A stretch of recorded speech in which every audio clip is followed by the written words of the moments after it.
जय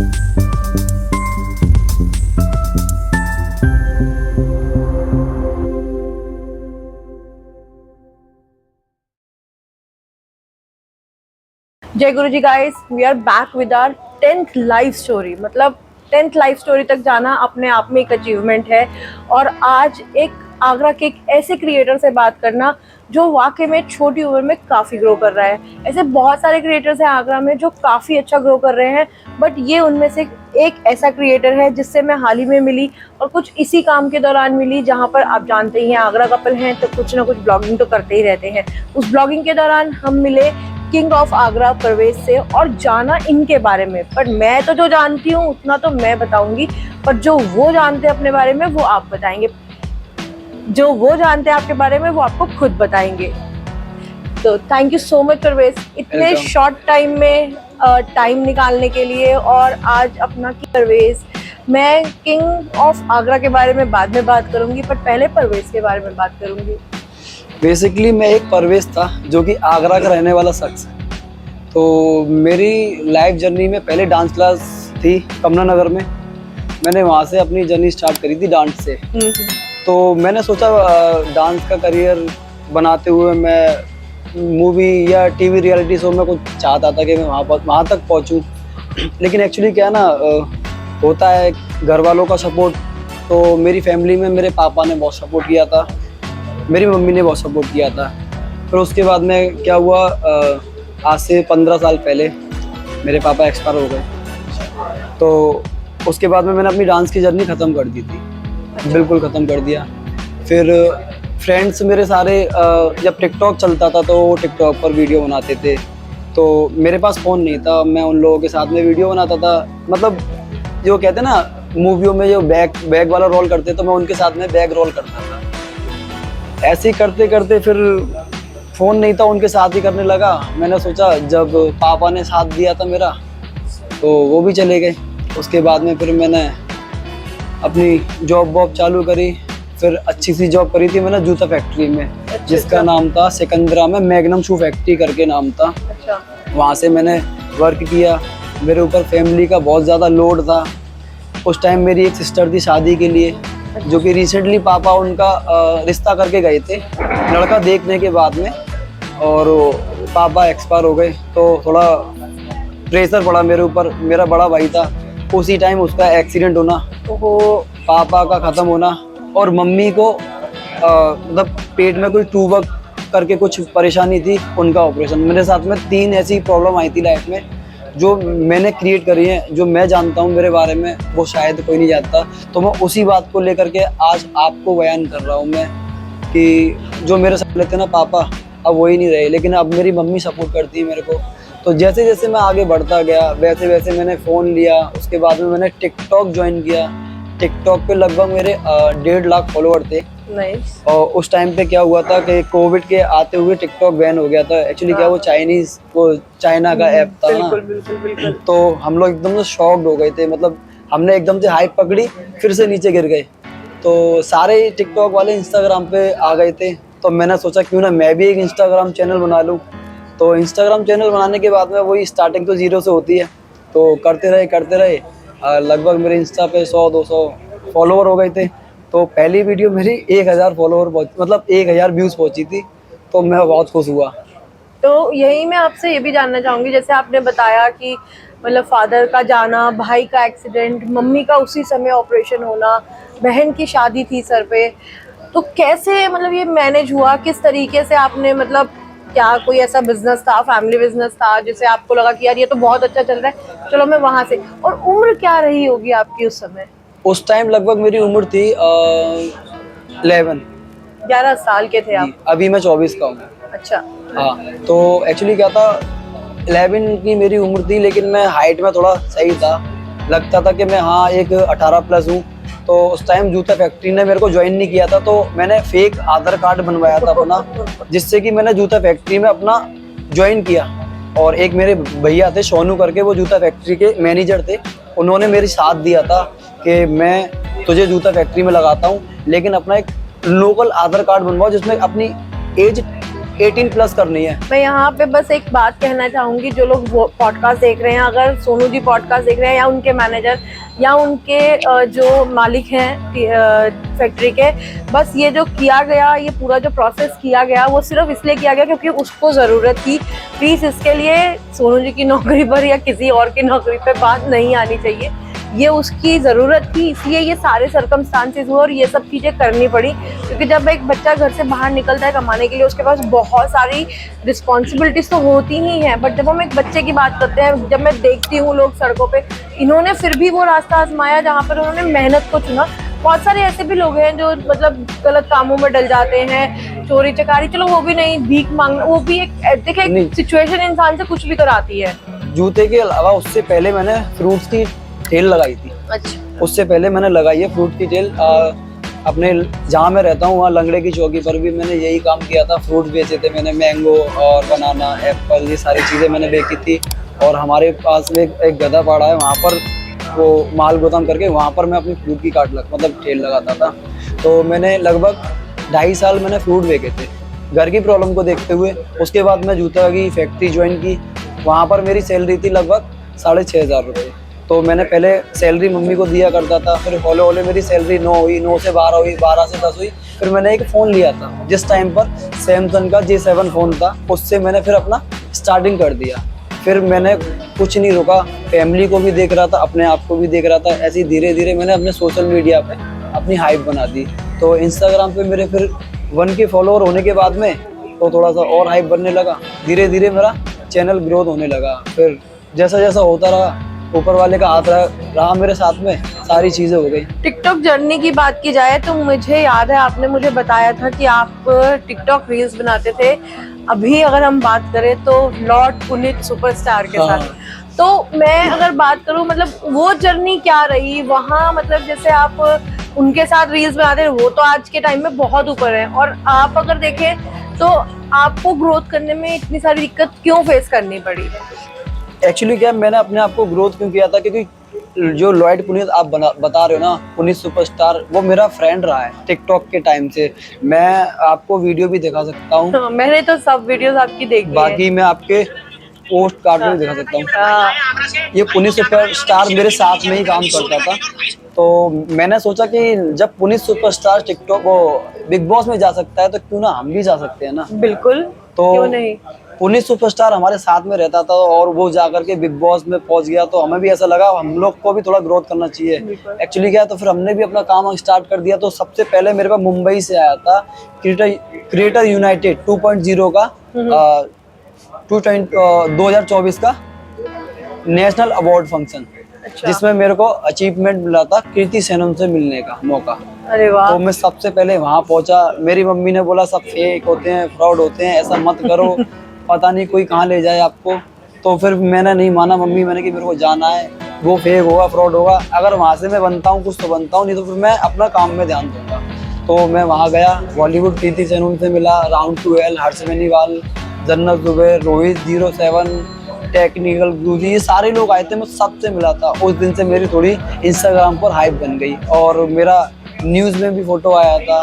और मतलब वहाँ से कॉन्फिडेंस मिल गया कि मैं कर सकता हूँ, मतलब मैं सब चीजें संभालते हुए भी कर सकता हूँ। मेरे अंदर कॉन्फिडेंस था, तो आज मैं यहाँ भी बैठा हुआ। बिल्कुल बिल्कुल, वो कॉन्फिडेंस, वो आपकी मेहनत थी जो आपने 11 साल की उम्र में समझ ली। और आज अगर आप बोल रहे हो मैं 24 का हूँ, तो अभी आपको इतने बड़े तो होने, 24 की उम्र में बहुत सारे ऐसे लड़के हैं, जो लड़कियां भी हैं, जो अपनी जिंदगी बहुत सुकून की जी रहे हैं।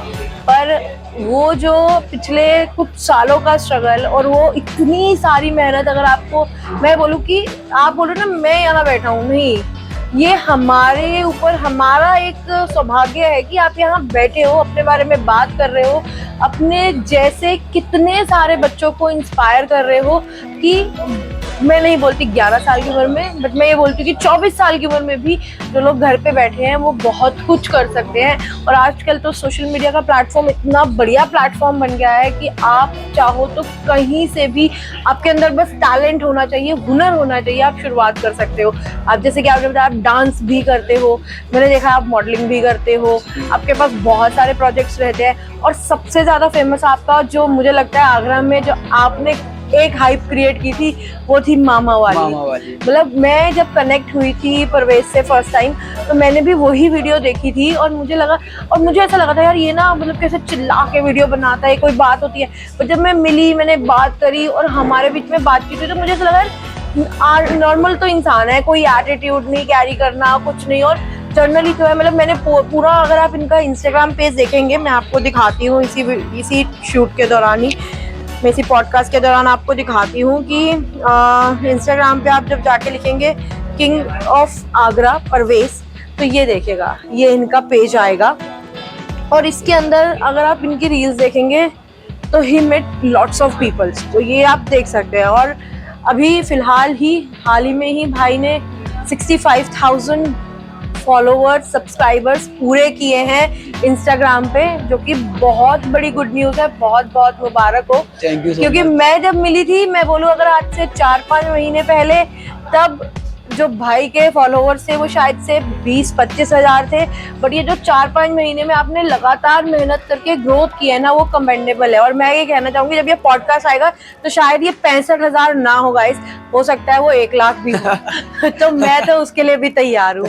तो और मैं जानना चाहूंगी परवेज, मतलब क्या है फैमिली में, जैसे आपके सारे बड़े भाई बहन हैं या आपसे छोटे भी हैं? मेरा बड़ा भाई है। अच्छा। जो कि मतलब उसको थोड़ा सा होता है ना, एक घर में माइंडेड होना, तो थोड़ा सा मेरा ही माइंड चलता है घर में, सारी चीज़ें मेरे से पूछ के की जाती है। तो बड़ा भाई भी मेरे से ही सारी चीज़ें पूछता है, क्योंकि बड़ा भाई मेरे को भी मतलब अपने आप से ही मेरे को बड़ा मानता है, लेकिन मैं उसको रिस्पेक्ट देता हूँ पूरी, और सारी चीज़ें मेरे से पूछ के ही करता है। और मेरी फैमिली में भी मेरी मम्मी है, वो भी सारी चीज़ें मेरे से पूछ के करती है। मेरी सिस्टर हैं, मेरी 4 सिस्टर हैं, 3 भाई हैं, जिसमें कि मेरे 2 सिस्टर की पापा ने शादी कर दी थी। अच्छा अच्छा। एक सिस्टर की पापा के बाद मैंने शादी करी थी, उसके बाद में बड़े वाले भाई की शादी, फिर उसके बाद में अपनी छोटी वाली सिस्टर को मैं पार्लर का कोर्स की तैयारी करा रहा हूँ, और छोटा वाला भाई है वो भी लेडीज़ और जेंट्स का पार्लर का कोर्स कर रहा है। मतलब सबको एक जगह सेट कर दिया मैंने, मतलब सबको नौकरी पे लगा के खुद निकल लिए बिजनेस करने, बिल्कुल क्रिएटर बन के आगरा के।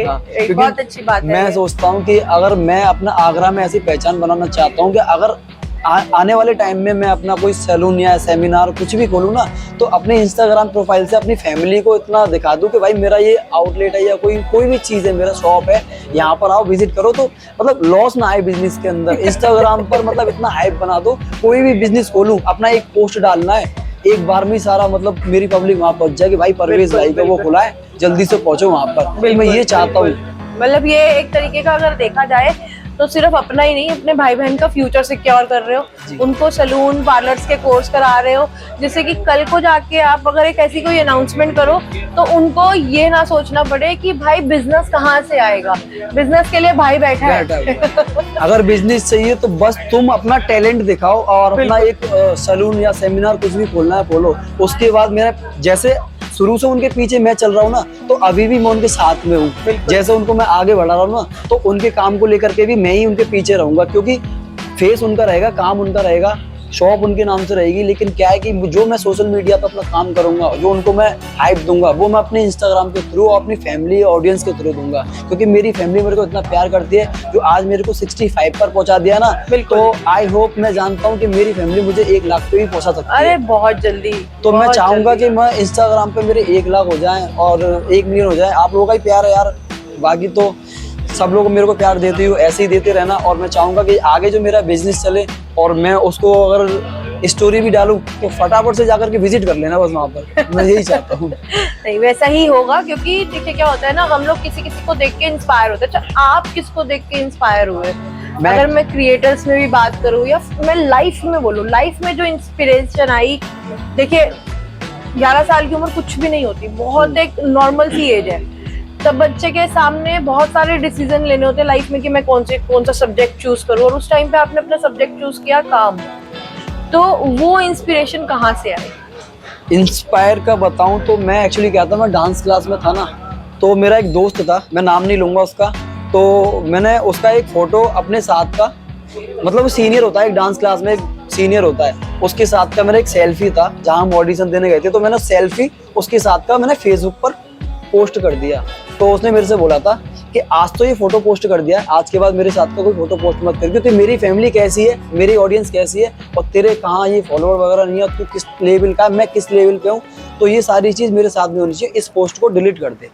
तो उस दिन से मेरे को लगा कि आज मेरे को अपना नाम ऐसा करना है कि वो बंदा मेरे से बोले कि भाई तेरे से मिलना है मेरे को। तो आज मैं ये बात तो मैं खुद बोलता हूँ, जब मैंने उसका पोस्ट किया तो मैंने वो डिलीट भी कर दिया, उसने मेरे से थोड़ा सा लड़ाई भी किया था कि आज के बाद ये डाल दिया, आज के बाद डालना नहीं ऐसा पोस्ट मेरे साथ में, मैं गंदा लग रहा था, ये वो फलाना ठिकाना, मैंने कोई बात नहीं। लेकिन आज मैंने इंस्टाग्राम पे अपना जो काम किया है, आज वही बंदा मेरे से बोलता है कि भाई मेरे साथ वीडियो बनाया कर और कॉलेब कर दिया कर प्लीज यार, और 1-2 वीडियो मैंने उसके साथ कॉलेब भी की है। तो वो इस बात को लेकर के रियलाइज करता है कि भाई मैंने सॉरी उसके लिए, मैंने किसी टाइम पे मैंने तेरे से सारी बातें बोली थी, लेकिन उसके लिए नहीं, यही बात होती है, हमें ना ये सब चीजें याद तब आती है जब हमें लगता है कि यार आज देखो, कहते हैं सुख के सब साथी, दुख का ना कोई।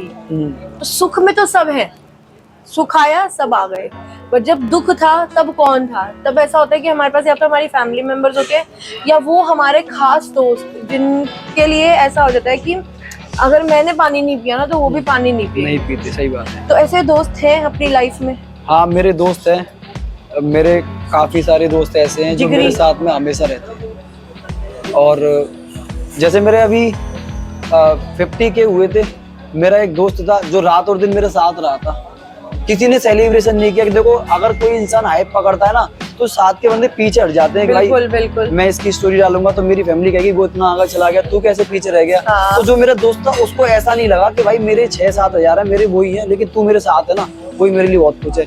तो वो अपना एक विशाल है जो कि मेरे साथ में था, उसने मेरा 50K का केक भी कटवाया था मेरे फैमिली में जाकर के। उसने बोला परवेश भाई कोई नहीं आ रहा, कोई दिक्कत नहीं है, मैं हूँ तुम्हारे साथ में। तो वो मेरे साथ गया, मेरी फैमिली के साथ में केक काटा। और एक मेरा दोस्त था जो कि एक सागर करके, उसने कल ही 16K का केक काटा था मेरे साथ में। हाँ, मैंने देखा। हाँ, एक्चुअली क्या है, वो बोल रहा था कि भाई जब तुम्हारे 50K थे तो मैं थोड़ा किसी प्रॉब्लम में फंसा हुआ था, लेकिन ये तो और प्राउड की बात है कि 16 का केक काट रहा हूँ मैं तुम्हारे साथ में। तो मैंने थैंक यू सो मच। तो मेरे ऐसे कुछ दोस्त हैं जो मेरे साथ में हैं, और कुछ लोग हैं जो मेरे को 20 मान फॉलो कर दिया था, आज वो भी मुझे फॉलो कर रहे हैं। बहुत अच्छी बात है, बहुत अच्छी बात है।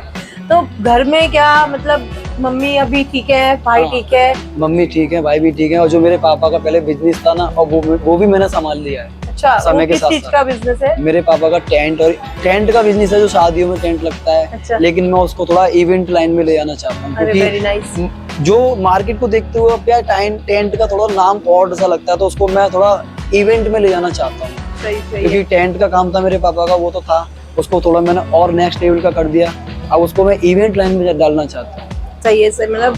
मतलब पूरा एकदम सेट करके चला हुआ, इवेंट्स करेंगे, ब्यूटिशियंस घर में है उन्हें लेके जाएंगे, और घर में फैमिली में कोई बहुत अच्छा खाना बनाने वाले लोग। मेरी बड़ी सिस्टर है जिनका मैंने फूड का यूट्यूब चैनल बना रखा है। वो भी मतलब सारे लोग सेट कर रखे हैं घर से। और मेरे भांजे हैं तो वो गेमिंग करते हैं। अरे वेरी नाइस। सारे लोग मतलब क्या कि मामा को देख करके और बहन भैया को देख करके इंस्पायर होती जा रही हैं। ये बहुत अच्छी बात है, क्योंकि जो आप करेंगे वो आगे आने वाली जनरेशन करेगी, और वो ही दर बदर चीजें आगे होती जाएंगी, बढ़ती जाएंगी। और मैं बात बोलूं अपने मामा की, तो एक छोटा सा मेरा भतीजा है ना, वो भी कभी कभी मेरे फोन को लेकर के मामा चिल्लाने लग जाता है। तो मैं भी कहता भाई मेरी आत्मा तेरे अंदर आती जा रही है, मुझे ऐसा लगता है कभी। बहुत सही है ना। कल को अब तुमने तो कर लिया अपना मामा, वो नया मामा क्रिएट करके निकलेगा, वो भी तो बोलेगा ना, फिर उसको भी तो चाहिए कुछ बोलने के लिए, कुछ बताने के लिए। और आपका स्कूलिंग कहाँ से रहा आगरा में? आगरा में यहाँ पालियल पार्क के पास मुफीदियाम इंटर कॉलेज, अच्छा। जहाँ पर राज बब्बर पढ़ के निकले थे, जो कि बॉलीवुड एक्टर हैं। वो तो राज बब्बर, उनको कोई नहीं, वो हर कोई जानता है। तो वो मुफीदियाम स्कूल से ही निकले हैं। कि एक्चुअली क्या, वो तो आगरा के थे। तो जिस स्कूल से मतलब मेरे पापा बोलते थे कि मैं तेरा ऐसे स्कूल में एडमिशन करा रहा हूँ जहाँ से वो एक हीरो निकल के गया, राज बब्बर। तो हो सकता है तुम भी कोई हीरो या एक्टर बन जाओ। तो मैंने कि पापा ऐसी बात है तो चलो चलते हैं। तो एक टाइम हम स्कूल में पढ़ रहे थे, मैं 6th क्लास में था, तो वहाँ पर राज बब्बर जी आए थे। तो मैंने उनसे हाथ पे ऑटोग्राफ लिया था, क्योंकि मैं बहुत ज्यादा शुरू से ही, बचपन से मेरे को पता नहीं फिल्म लाइन में और एक्टिंग लाइन में बहुत शौक है मेरे को। तो राज बब्बर का मैंने जब ऑटोग्राफ लिया था ना, तो मैंने 7 दिन तक तो उस हाथ को धोया नहीं था, ये निकल ना जाए कहीं। ये मेरी सीरियस मतलब रियल बात है। और वो मतलब उस टाइम पे किसी पार्टी से जुड़े हुए थे, अच्छा हाँ, तो वहाँ पर आए थे, उन्होंने अपना कुछ प्रमोट किया था समाजवादी पार्टी का शायद। अच्छा। चलो भी तो बहुत अच्छी बात है कि मतलब वो एक कहते हैं ना ड्रीम, वो अभी ऑन द वे है। On the way. और मैं कहूंगी कि बहुत जल्दी कमिंग सून, और उसके बाद हो जाएगा लॉन्च। फिर हम भी कहेंगे हमें परवेज भाई हमें भी एक सेल्फी चाहिए। ऐसा कुछ नहीं, ऐसा होता ना, उस टाइम फोन का जमाना नहीं था तो हर लोग ऑटोग्राफ लेते थे।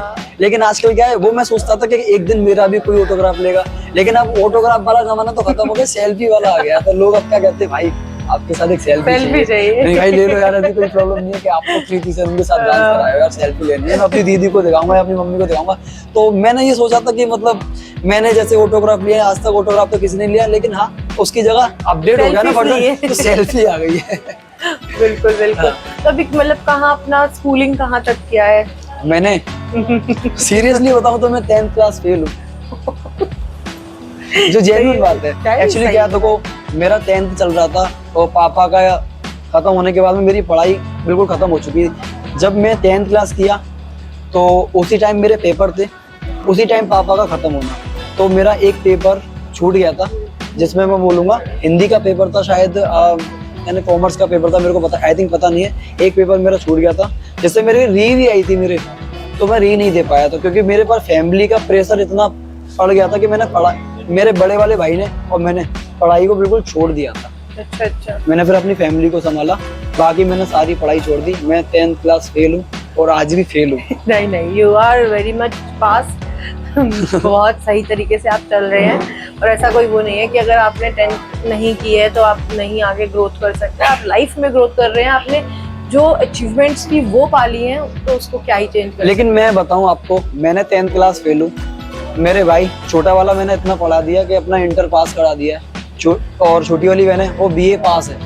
मतलब मेरे पापा के बाद में मैंने अपने छोटे वाले भाई और छोटी वाली बहन पर बहुत ज्यादा मतलब फोकस किया है। जैसे एक पापा का फोकस होता है बेटों के और बेटियों के ऊपर, जैसे समझ लो मेरा बड़ा भाई और मैं एक तरह से घर के फादर है, एक मतलब छोटी बहन और छोटे भाई को संभालते हैं। तो उनको मैंने पढ़ा दिया है, लिखा दिया है, उनको मतलब एक डाल दिया है बिजनेस में। उनको ये फील नहीं होना चाहिए कि मेरे पापा नहीं थे तो हम लोग कुछ नहीं कर पाए, उनकी जगह हम लोग बैठे हुए। नहीं, बहुत अच्छा है। मतलब मैं वही आपको बोल रही हूँ, शायद इसीलिए आज हम बात कर पा रहे हैं क्योंकि आपने वो सब चीजें देखी, और ऐसे बहुत सारे बच्चे होंगे जो इस फेज में होंगे।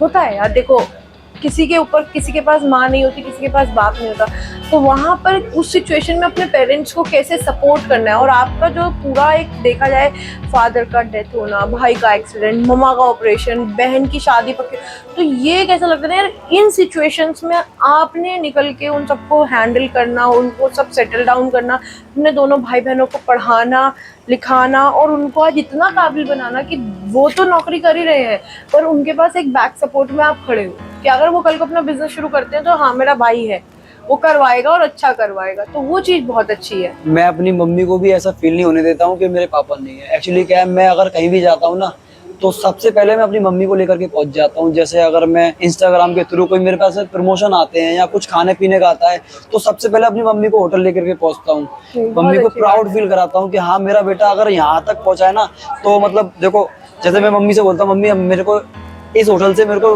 कॉल आया है, मैं वहाँ जा रहा हूँ, आप चलो मेरे साथ में और वहाँ बैठ करके डिनर करना मेरे साथ में। तो मम्मी को प्राउड फील होता है, वहाँ पर आते हैं सर आप ये लीजिए, सर आप ये लीजिए, तो मम्मी को प्राउड फील होता है। मतलब मैं उनको ऐसा फील नहीं होने देता हूँ कि मेरे पापा नहीं है। मैं सारी खुशी देना चाहता हूँ अपने घर में। मतलब जो सपना अंकल ने देखा था कि मेरा बेटा एक्टर बन के निकलेगा, भले ही वो अपनी खुद की आंखों से नहीं देख पा रहे, बट वो आपकी मम्मी की आंखों से देख रहे हैं, आपके भाई की आंखों से देख रहे हैं, ब्लेसिंग्स दे रहे हैं आपको बहुत सारी कि आप और आगे बढ़े, खूब आगे बढ़े, तरक्की करें, उनका नाम रोशन करें। मेरे पापा की ड्रीम था कि हमारी एक जगह होनी चाहिए, अपने खुद का एक प्लॉट, मतलब ये तो था। मैंने वो भी ड्रीम कंप्लीट कर दिया अपनी फैमिली का। मैंने एक 100 गज का प्लॉट भी ले लिया, जो मेरे पापा का ड्रीम था ना, वो मैंने पूरा कर दिया। वहाँ लड़का इमोशनल हो गया, पानी दो। इमोशनल नहीं होना, प्राउडेड है। और देखो ना, इतने प्राउडेड है, आज इतने लोग प्राउड करेंगे, और जब पॉडकास्ट देखेंगे ना ये सब, तो इनको ये समझ आएगा कि सब कोई सब कुछ कर सकते हैं। तो ये तो बहुत सारी बातें हो गई परवेज के बारे में, 10वीं पास परवेज के बारे में। और अब थोड़ा मैं जानना चाहूंगी कि मतलब रियल लाइफ में क्या खाना पीना पसंद है, क्या ऐसा पसंद है जो मतलब जैसा ना कि सामने आ जाए तो छूटता ही नहीं, क्या पसंद है? नॉनवेज। नॉनवेज में क्या? नॉन वेज में चिकन और मटन। और मतलब मम्मा के हाथ का या बाहर कहीं और? मम्मा के हाथ का, जो कि मेरे घर में जो हांडी है ना, मिट्टी की हांडी, उसमें बनाते हैं, वो भी चूल्हे पे रख करके, जो देसी वाला जो फील आता है ना, मम्मी के हाथ के में ही आता है। वाह क्या बात है। और क्या मतलब आगरा में इतने सालों से रह रहे हो, मतलब आपका जन्म भी आगरा में हुआ, सब कुछ आगरा में आपका, तो आपको नहीं लगता वो बिड़ई कचौड़ी वाला नाश्ता या फिर कुछ और? बड़ी कचौड़ी भी चल जाती है कभी कभी बाके बिहारी की। और नाश्ते में क्या चलता है, क्या नाश्ते पसंद है? नाश्ते उठने के बाद भैया और से यही खाना है? बिरयानी। सही है, बिल्कुल सही है। मतलब नाश्ते में बिरयानी, लंच में मम्मी के हाथ का चिकन मटन, हाँ। और डिनर में तो फिर अपना फूड का चल जाता है, कभी कभी चले जाते हैं और खा जाते हैं जाकर के। सही है। ज्यादा क्या पसंद है, मतलब एक कहना का मतलब है कि घर का पसंद है या फिर बाहर का पसंद है खाना? मेरे को बाहर जाके खाना या फिर घर में? जैसे जैसे सोशल मीडिया पे बढ़ते जा रहे हैं ना, तो बाहर की आदत लगती जा रही है। हाँ, मतलब ऐसा आपके साथ भी होता है, मेरे साथ भी होता है। बाहर की आदत लगती मतलब है। ये ऐसा होता है क्या कभी कि मतलब एक दिन ना खाओ तो ऐसा लगता है यार कुछ इनकम्प्लीट है इन अ डे में? जैसे कि मैंने जब मेरा मन कर रहा था तो मैं फ़ोन कर देता हूँ, भाई चलो आज बाहर कहीं खाने चलते हैं, क्योंकि घर का खाना तभी अच्छा लगता है, अगर मटन चिकन हो तो अच्छा लगता है, बाकी तो फिर बाहर ही चलो। हाँ। घिया तो टिटने नहीं खाते हो? नहीं। सही है। वैसे कोई ऐसी बात बचपन की याद आती हो जहाँ पे मम्मी या पापा से बहुत पिटाई हुई हो, भाई बहनों की लड़ाई हुई हो बिना मतलब के, ऐसा कुछ किस्सा हो? तो बचपन की बात तो ऐसा तो मैंने आज तक पिटाई नहीं हूँ अपने घर वालों के हाथ से, ना तो मम्मी ने मारा ना ही पापा ने मारा आज भाई बहनों के बीच में कभी लड़ाइयाँ ऐसी हुई हो जहाँ एक दूसरे के बाल पकड़ के तक। कभी कभी बड़े वाले भाई से हो जाती है मेरी। वो हो जाती है कभी कभी। देखो बचपन में जैसे होता है ना, हम लोग गलती किसी एक की होती है बट लपेटे में मम्मी से सब आ जाते हैं। हाँ, तो वो ऐसे तो चलता रहता है, कभी भी लड़ाई तो बड़े भाई से हो गई तो मम्मी पापा ने दोनों को लपेट दिया। तो लपेटा लपाटी तो चलती है, हर किसी के घर में होती है। तो अभी यार करियर का क्या प्लान है, आगे क्या सोचा है? आगे तो देखो जो दिमाग में माइंड में चल रहा है तो वो ये कि सोशल मीडिया से अभी मेरे को सोच रहा हूँ कि पुनीत बिग बॉस में पहुँच गया तो मुझे भी बिग बॉस वाले उठा ले। बाकी देखते हैं, बाकी तो देखो सबका मालिक एक होता है, हम लोग जो यहाँ पर मेहनत कर सकते हैं, बाकी तो ऊपर वाला ही ले जाएगा हमें। वो तो है। वो उसके बाद पब्लिक का प्यार है, जो मेरी फैन। सलमान खान या शाहरुख खान? शाहरुख खान, क्योंकि वो ऐसे करके हाथ हिलाता है ना, मुझे बहुत अच्छा लगता है, क्योंकि मेरा भी मकान कॉर्नर पे है, मैं भी यूँ करके खड़ा हो जाऊँ तो लोग यूँ करे भाई मैं भी। अरे वाह, वेरी नाइस। ऐसे ही लगता है कभी कभी, शाहरुख खान वाली फीलिंग आती है सही कि एक दिन ऐसा आए कि मेरे को भी शाहरुख खान की तरह हाथ हिलाने वाला मौका मिल जाए। जैन सेफी या रोनाल्डो? जैन सेफी। रोला काटेंगे। रौला कटता है, क्योंकि मेरे फेवरेट यूट्यूबर है जैन सेफी, यानी कि राउंड 12। मतलब क्या इंस्पायर करता है उनसे? उनसे मैं इंस्पायर होता हूँ क्योंकि वो फ़नी कंटेंट बनाते हैं और मेरे को उनका कंटेंट अच्छा भी लगता है, और उनको देख करके थोड़ा सा मैं सोचता हूँ कि यूट्यूब पे भी उतर जाऊँ, जैसे इंस्टाग्राम पे उतरूँ, और थोड़ा सा उनको देख कर यूट्यूब पे भी आया तो थोड़ा मेरा अच्छा हिसाब हो गया, मतलब 37K सब्सक्राइबर हो गए मेरे यूट्यूब पर। और फिर देखते हैं फिर कैसे कैसे आगे बढ़ना है। हाँ। बढ़िया। और कौन सा ऐसा फेवरेट फेस्टिवल है जिसका आने का वेट करते हो आप? सबसे फेवरेट मतलब मेरा फेवरेट फेस्टिवल बोले तो देखो, हमारे लोग में तो फेस्टिवल वही ईद होती है, मुहर्रम होते हैं, लेकिन अभी आपके फेस्टिवल में बोला जाए तो मैं करता हूँ होली का इंतज़ार, क्योंकि एक्चुअली क्या होता है, होली में क्या सारे लोग आकर के मिलते हैं एक दूसरे से और चिल करते हैं, इसको गुलाल लगा उसको गुलाल लगा, यहाँ मस्ती करो वहाँ मस्ती करो, वो मज़ा आता है। और अपना फिर ये फेस्टिवल अपना ईद है, वो तो हर जगह मतलब सेवइयाँ खाना, इधर उधर घूमना, यही है। आगरा में मैंने सुना है बहुत बड़ा, मतलब जब ईद होती है तो एक प्रॉपर मेला लगता है और चांद रात लगती है, जिसका वेट मेरे हिसाब से, शायद मैं नहीं बोलूँगी इसमें आप या मैं, मेरे हिसाब से पूरा आगरा करता है। हाँ, वो चांद रात लगती है अपने बिजली का जमा मस्जिद के पास में, क्योंकि रात शाम 6 बजे स्टार्ट होता है और सुबह 6 बजे तक खुलता है। क्योंकि मैं जहाँ रहती हूँ वहाँ भी चांद रात लगती है, और सच में मैंने जो क्राउड देखा, और इस साल मैं भी चांद रात पे बहुत सारी आगरा की ऐसी गलियों में घूम के आई जहाँ दिन में तो सन्नाटा रहता था, लेकिन रात को जो चांद रात लगी थी वो इतनी भीड़ थी, इतनी भीड़। और रात को ब्रेड्स बन रही हैं बेकरी के ऊपर, गर्मा गर्म ब्रेड्स की खुशबू आ रही है, गली के कॉर्नर में खड़े होकर चाट पकौड़ी चल रही है, मतलब वो एक फन मज़ा ही आता है। मज़ा अलग था वो। और लोग सब निकले हैं मस्त एकदम, सामान खरीद रहे हैं, चप्पल, कपड़े, जूते, चूड़ियाँ सब। मतलब एक ईद एक ऐसी फेस्टिवल होता है जो रात में शॉपिंग होती है। हाँ, बाकी सबका दिन में होता है, लेकिन एक हमारी एक ईद ही ऐसी है जो रात में चांद रात बनती है, रात में ही सारी शॉपिंग होती है। और ऐसा नहीं कि पहले से ही करते हैं, चांद रात वाले दिन ही करते हैं, ऐसा क्यों पता नहीं है मेरे को। आगरा में क्या सबसे ज्यादा खूबसूरत लगता है, क्या मन करता है कि बार बार जाना चाहिए? आगरा में सबसे ज्यादा खूबसूरत तो अपना ताजमहल ही है। सही बात है। नहीं, और भी आगरा के अंदर मतलब ऐसी जगहें हैं जहाँ पर लोग जाना पसंद करते हैं, क्योंकि ताजमहल में फोटोग्राफी नहीं करने देते तो मेहताब बाग से ताजमहल पकड़ लेते हैं। बिना टिकट के पीछे से पहुंच जाते हैं। नहीं होते हैं। और मैं थोड़ा सा जानना चाहूँगी कि अभी करियर को लेके, जैसे अभी आप मेरे को बता रहे हैं बहुत सारी बातें, करियर आगे आप सोच रहे हैं कि बॉलीवुड में जाना है या टीवीज में जाना है, या ऐसा कुछ पोर्टफोलियो रेडी कर रखा है आपने? हाँ, मैंने एक यूट्यूब पर एक शॉर्ट वीडियो बनाई थी जिसका नाम था बदला एक तलाश। अच्छा। उसको यूट्यूब पे देखो ना, बदला एक तलाश के नाम से, तो उसको मैंने 16 मिनट की एक शॉर्ट मूवी क्रिएट करी थी, जिसमें मैंने एक ऐसा नेक्स्ट लेवल का काम दे दिया था कि मतलब मेरे सारे दोस्त बोल रहे थे कि भाई मैं ऐसा लग रहा था कि मैंने एक वेब सीरीज देखी है। Very nice. मतलब आपके यूट्यूब पेज पे मिल जाएगा वो? हाँ, वो मिल और जाएगा। इंस्टाग्राम पे भी फॉलो कर लेना, वहाँ भी मिल जाएगा। यूट्यूब पर बदला एक तलाश के नाम से, किंग ऑफ आगरा के नाम से मेरी आईडी, किंग ऑफ आगरा परवेश, उसमें देखना बदला एक तलाश। वो एक मूवी थी, मैंने अपनी भांजी के ऊपर क्रिएट करी थी, जैसे कि बच्चे स्कूल से किडनैप हो जाते हो, उसको बचा कर ले करके आता। अरे वेरी नाइस। हाँ। मतलब ये तो मुझे भी देखनी पड़ेगी, क्योंकि मैंने भी नहीं देखी है। मुझे भी लिंक भेज ही देना आप, तो मैं भी देख लूँगी उसे। तो फिर बहुत अच्छा लगा आज आप यहाँ आए, अपना टाइम निकाला और इतनी सारी बातें अपने बारे में बताई। थोड़े से इमोशनल हो गए, पर कोई बात नहीं, वो भी बहुत ज़रूरी है। हम कहते हैं मर्द को दर्द नहीं होता, बट दर्द सबको होता है। आंसू सबकी आंखों में होते हैं, कोई दिखा देता है, कोई छुपा लेता है, पर दिखाने वाला भी कभी गलत नहीं होता। दिखाना एक्चुअली भी क्या बहुत ज़रूरी है। आंसू जब निकल आते हैं, जब बात आ जाती है पुरानी वाली, उसमें फ्लैशबैक में चला जाता हूँ ना, तो मेरे साथ में क्या क्या क्रिएट हुआ, तो मेरे के दिल से जब बातें निकलती है ना, तो ऑटोमेटिकली निकल ही आते हैं, पता नहीं क्यों। 200 रुपये भी खो गए थे तुम्हारे। हाँ। किसी टाइम पे 200 रुपये खोए थे, जब उसकी बहुत ज़्यादा वैल्यू थी। होता है, सबके साथ होता है। सबके साथ बहुत सारी स्टोरीज हैं जो लोग, कुछ मैं कह रही हूँ ना, हर कोई नहीं बयान कर पाता, हर कोई उस टाइम को नहीं टैकल कर पाता, हर कोई नहीं संभाल पाता।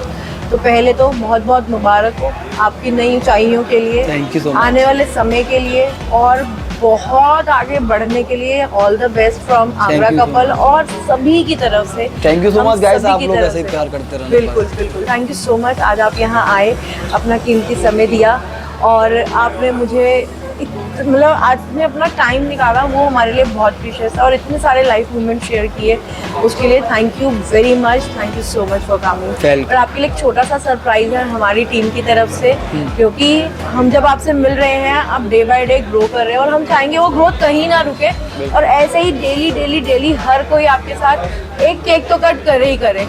तो मेरी भी टीम ने एक छोटू सा प्यारू सा एक केक आपके लिए मंगाया है। केक नहीं है, एक छोटी सी पेस्ट्री है, तो हम लोग वही कट करके सेलिब्रेट करेंगे। छोटा बड़ा कुछ नहीं होता, प्यार होना चाहिए बस। हम बस एक मिनट, एक्सक्यूज मी, दे दो दीदी। हाँ, वो दे दो ना फिर। तो ये छोटा सा प्यारा सा जेस्चर हमारे तरफ से आपके लिए, क्योंकि आप कहते हैं ना, और आगे बढ़े, मुंह मीठा करें और चलते रहें। Thank you so much. छोटा सा जेस्चर हम ही खिला देते हैं, ऐसी कोई बात नहीं है। गरम ज़्यादा है। आगे बढ़ते रहो, मुंह मीठा करते रहो, आगे बढ़ते रहो। Thank you so much, thank you. यहीं पे ख़त्म करते हैं इस पॉडकास्ट को। ये हम खाते हैं, आप पॉडकास्ट एंजॉय कीजिए। Thank you for watching us. Thank you, bye bye.